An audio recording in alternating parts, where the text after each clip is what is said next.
Hello everyone, welcome back to my channel. তো ঘড়িটা বাজে এখন সকাল 5টা 10। আজকে হচ্ছে বুধবার, 3 জুন। তো এত সকাল সকাল রেডি হয়ে কোথায় যাচ্ছি? তো বলেছিলাম সামনেই ভ্যাকেশন আছে, তো এত সকাল সকাল রেডি হয়ে আমরা যাচ্ছি পুরী। তো এখন আমাদের ট্রেন আছে মেদিনীপুরে 6টা থেকে, খড়গপুরে 7টা 40-এ আমাদের বন্দে ভারত আছে। তো এখন আমরা আপাতত রেডি হয়ে যাচ্ছি মেদিনীপুর স্টেশনে। মেদিনীপুর স্টেশনে 6টার লোকালটা ধরবো, তো ওখান থেকে খড়গপুর যাবো। খড়গপুর থেকে বন্দে ভারতে আমাদের টিকিট করাই আছে। তো চলো দেখা যাক আস্তে আস্তে কী কী হয়, পরপর তোমাদের সাথে সবটাই শেয়ার করব। তো এখনও দেখতে পাচ্ছ আমি মোটামুটি রেডি, বাট খাওয়া দাওয়া এখনও পর্যন্ত কিছুই হয়নি। একটু হালকা ফুলকা কিছু বিস্কিট ফিস্কিট খেয়ে নেব, খেয়ে দিয়েই আমরা বেরিয়ে পড়বো। যাচ্ছি আমি আর মা। মাও পুরো রেডি, ফুল রেডি। তো চলো আস্তে আস্তে বেরোই, তারপর তোমাদের সাথে আবার অন্য কোনো সময়ে আবার দেখা করি। তো দেখো এখন হাঁটছি, হেঁটে বাড়ির কাছে একটু স্ট্যান্ডে যাচ্ছি, টোটো ধরবো।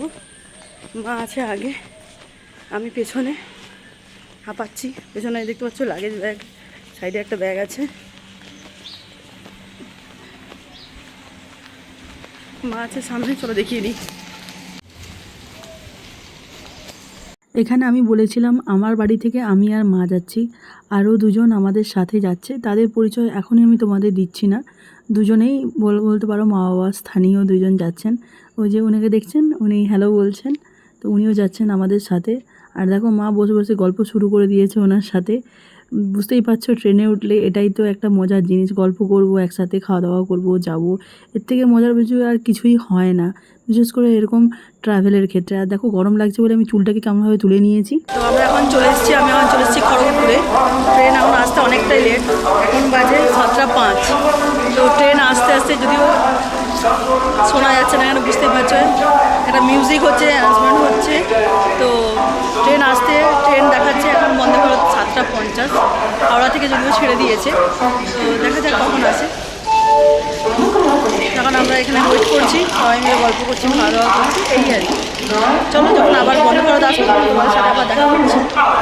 এই যে দেখো কোথাও যাওয়ার সময় যে এক্সাইটমেন্টটা আমাদের কাজ করে, বোধহয় ফিরে আসার সময় সেটা কাজ করে না। বারবার মনটা পড়ে থাকে আবার কবে ওই জায়গায় ফিরে যেতে পারবো। আর যাওয়ার আগে কতটা বলতে পারো আবেগ জড়ানো থাকে, উদ্বিগ্ন থাকে, কিভাবে পৌঁছবো, কখন যাব, সব ঠিকঠাকভাবে হবে কি না, এইসব নিয়ে। তো দেখো আমাদের বন্দে ভারত ঢুকে গেছে। তো এখানে ভিডিও করতে আমাকে অ্যালাউ করছিল না, তুমি দেখতেই পাবে সামনেই তোমরা যে দাঁড়িয়ে আছেন ওই রেলওয়ে পুলিশ। তো আমি এইটা লুকিয়ে অনেক কষ্ট করে ভিডিওটা করেছি। এটাই আমার বন্দে ভারতের ফার্স্ট টাইম ভ্রমণ বলতে পারো, তাই আমার এক্সাইটমেন্টটা বলতে পারো খুবই ছিল। তো সেটা নিয়ে দেখো ফার্স্টে এসে বসে আমাদেরকে এখানে জল দিয়ে দিয়েছে, জলের বোতল। আমাদের এখানে টিফিনটা করাই ছিল, অ্যাড করা। তো ওই দিন ননভেজ ছিল, যেহেতু আমরা 4জন ছিলাম, 3টে ননভেজ আর একটা ভেজ ছিল। যেদিন ওই দিন যেহেতু ছিল মঙ্গলবার, তাই আমাদের সাথে যিনি ছিলেন উনি মঙ্গলবার করতেন, উনি নিয়েছিলেন ভেজ। আর আমাদের ননভেজে কী কী ছিল দেখো, সেটা তোমাদের শর্টসে আলাদা করে সব কিছু আমি দিয়েই দিয়েছি। তাও একবার তোমাদেরকে এই ভিডিওতে আমি দেখিয়ে দিলাম যে ওই দিন আমাদের কী কী দিয়েছে। চলে আসছে মশলা চা দিয়েছে, ওরা আসবে টিকিট তুলেছে, দেখো কোথাও যাওয়ার আগে আমার এরকম একটা পিম্পল হবেই, যাওয়ার আগে একটা পিম্পল হবে।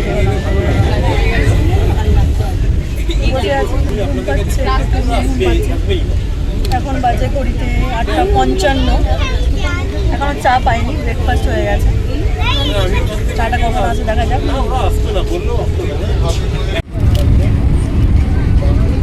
দুধ চায়ের মতো খানিকটা না,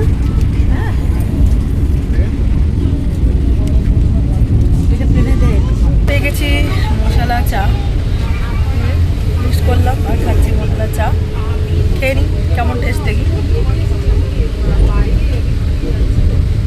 খুব একটা ভালো না, বাড়ির চা সত্যি কথা বলতে। যতই মশলা চা থাকুক যা থাকুক, সেই টেস্ট আর নেই। আচ্ছা, ট্রেনে যেতে যেতে তোমরা কে এরকম উইন্ডো সিটে বসে ভিডিও করতে ভালোবাসো আমাকে একটু বলো তো। আমার তো দারুণ লাগে, এইগুলোই তো আমাদের মেমোরি হিসাবে থেকে যাবে, তাই না, গ্যালারিতে। তো আমি বলতে পারো পুরো জার্নিটাতে বেশিরভাগ টাইমটাতেই এইগুলো ক্যাপচার করে রেখেছি, আর এই ভিডিওগুলোই আমি মেমোরি হিসাবে রেখে দেবো আমার গ্যালারিতে। আর দেখো এই পুচকিটা যখন ডান্স করেছিল ট্রেনের মধ্যে, আমি সেটা তোমাদের শর্টসে শেয়ার করেছি, আর তোমাদের আমি খুব ভালো বলতে পারো রিয়াকশানও পেয়েছি। তো ও এরকম মজা করছিল, এটাও দেখতে বেশ ভালো লাগছিল। ট্রেনে একটা বোরিং জার্নি তো থাকে মাঝে মধ্যে, তার মধ্যে এরকম যদি কিছু চটকদার জিনিস হয়ে যায় বেশ ভালো লাগে, তাই না? ওদেরও তো বেশ এনজয় করতে ইচ্ছে করে। তো ও এরকম ডান্সটা করছিল, আর আমি সেই সময় একটু ভিডিওগুলো করে নিচ্ছিলাম। আর মাত্র 15 মিনিট বাকি, 15 মিনিট পর আমরা নেমে যাবো ট্রেন থেকে। এখন বাজে 1টা, ট্রেন একটু লেট আছে, একটু মানে প্রায় আধ ঘন্টা মতো লেট আছে। তো সবাই রেডি টেডি হয়ে বসে আছি, এবার নাম্বার পালা। এবার চুল টুল উড়ে তুলে নিয়েছি, আর চুল ভালো লাগছে না, এখন ঘুম পাচ্ছে। অনেক ভোরে উঠেছি তো, তাই খুব ঘুম পাচ্ছে। 4টা 15 উঠেছি, যেহেতু মেদিনীপুর থেকে 6টার লোকাল ধরেছিলাম, তাই। বলবে জগন্নাথের কাছে আসতে পেরেছি, এটাই খুব আনন্দ। জয় বল, জয় জগন্নাথ। জয় জগন্নাথ। জগন্নাথ দেবের দর্শনে যাচ্ছি, জগন্নাথের দর্শনে যাচ্ছি, খুব আনন্দ, খুব ভালো লাগছে। ভালোভাবে এসেছি, আবার ভালোভাবে যেন ফিরে যেতে পারি, এটাই আনন্দ। দর্শন করি, তারপরে কথা হবে। ওখানে গিয়ে দর্শন করে, ওখানে গিয়ে দর্শন করে তারপর সব কথা হবে। তারপর দেখা যাক। এখানে তো এসির মধ্যে আছি, নামার পর কেমন লাগে। আমার পর অবশ্যই গরম লাগবে, আর যদিও আমাদের হোটেলটাও সিপ এসি, খুব একটা গরম লাগার কথাও নয়। চলো তারপর গিয়ে তোমাদের সাথে ওখানে গিয়ে কথা বলছি। তো আমরা এখন অটোয় উঠে পড়েছি, এখন যাচ্ছি আমরা লজের দিকে। বাইরে প্রচণ্ড ভিড় আছে, হ্যাঁ আর 5 মিনিট লাগবে, জাস্ট অটোটা ছেড়েছে। এই যে প্রিয়দর্শনী বলে একটা দোকান, প্রিয়দর্শিনী, ও এটা দেখার মতো দোকান। আচ্ছা, শাড়ি তো, শাড়ি, হ্যাঁ ওটা তো পপুলার। আর এইখান থেকে আর একটু গেলে ডান দিকে আমাদের হলরুম, ডান দিকে।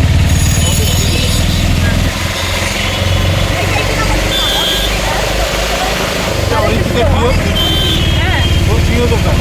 প্রিয় দোকান।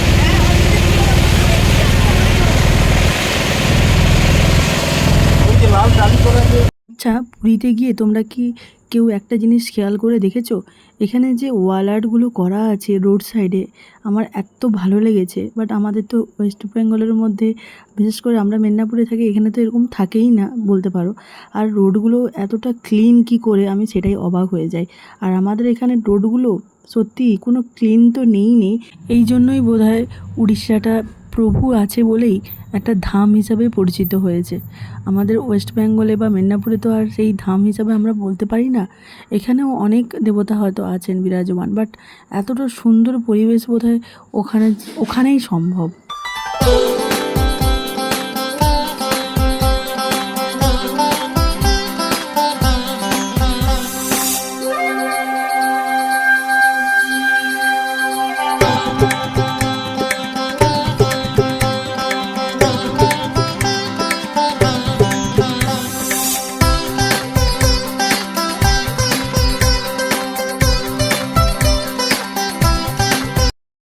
হ্যাঁ, ও বললো বোঝেন ঠান্ডা হবে। এই যে এই তো পৌঁছে গেছি, আমরা হোটেলে চলে এসেছি।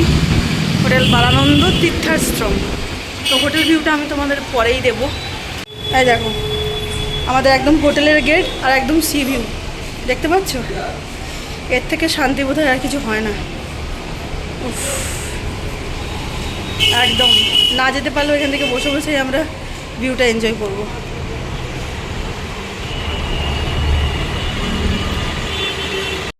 তো চলো আমি তোমাদেরকে রুম ভিউটা একবার দিয়ে দিই। এটা হচ্ছে হোটেল বালানন্দ তীর্থাশ্রম। তো আমি তোমাদেরকে ঢুকেই দেখিয়েছিলাম। এটা হচ্ছে ফ্রন্ট, ঢোকা হবে। এই যে একটা বেড আছে, ডাবল বেড, সাইডের এরকম একটা মিরর আছে, আর একটা ছোট্ট কাঠের টেবিল আছে, এই দেখতে পাচ্ছ এখানে। তো একটা দুটো প্লাস্টিক চেয়ার দিয়েছে বসার জন্য, সি ভিউ এনজয় করার জন্য। আর এই একটা এখানে কাবার্ড আছে, ওটা এমনি কাবার্ড দেওয়া আছে। মানে হোটেলটা কিন্তু একদম লাক্সারি হোটেল তা নয়, বাট ঠিকই আছে। ছোট্ট একটা সাইড টেবিল আছে। আর এই হচ্ছে ব্যালকানি থেকে বসে সি ভিউ এনজয় করতে পারবে, ছোট্ট একটা ব্যালকানি। আর এই রুমটা একটা ইন্টারেস্টিং ব্যাপার আছে, রুমগুলো কিন্তু পুরো সোজা নয়, একটু দেখো মানে ঠিক মানে একটা অ্যাঙ্গেল ওয়াইজ আছে রুমগুলো, প্রত্যেকটা রুম অ্যাঙ্গেল ওয়াইজ। তো দুটো রুম আমাদের নেওয়া হয়েছে, এটা একটা রুম আর একটা রুম পাশেই আছে। এই যে রুম থেকে ব্যালকানি, এই যে একদম সোজা দেখো সমুদ্র দেখা যাচ্ছে। এই যে গরম তো ভালোই আছে এখানে যা বুঝলাম। এটা কিন্তু নন এসি রুম, এসি নয়, আগে থেকেই তোমাদের বলে দিলাম। নন এসি রুমও এখানে আছে, বুক করতে পারো তোমরা, বাট এসি রুম অ্যাভেলেবেল ছিল না বলে সেই জন্য নন এসি রুম দুটোই নেওয়া হয়েছে, কারণ একটা এসি আর একটা নন এসি হতো, সেই জন্য দুটোই নন এসি রুম নেওয়া হয়েছে। যদিও মনে হয় না এখানে খুব একটা গরম লাগবে, যেহেতু সামনেই সমুদ্র, তাই খুব একটা গরম লাগার ব্যাপারটা নেই। সামনে হচ্ছে বাথরুম, বাথরুম আর কি দেখাবো, বাথরুম দেখানোর কিছুই নেই। এটা হচ্ছে কমন ব্যালকানি, এটা হচ্ছে কিন্তু সেকেন্ড ফ্লোর, ঠিক আছে। আর এরকম সোজা এসে দেখতে পাচ্ছ এই যে একদম সামনেই সি ভিউ, একদম সামনে। এখানে বসেও তোমরা সি ভিউ এনজয় করতে পারো, যে বসার জন্য এরকম বেঞ্চ করে দেওয়া আছে। এটা হচ্ছে খাওয়ার জায়গা, এই হোটেলে খাওয়ার জায়গা।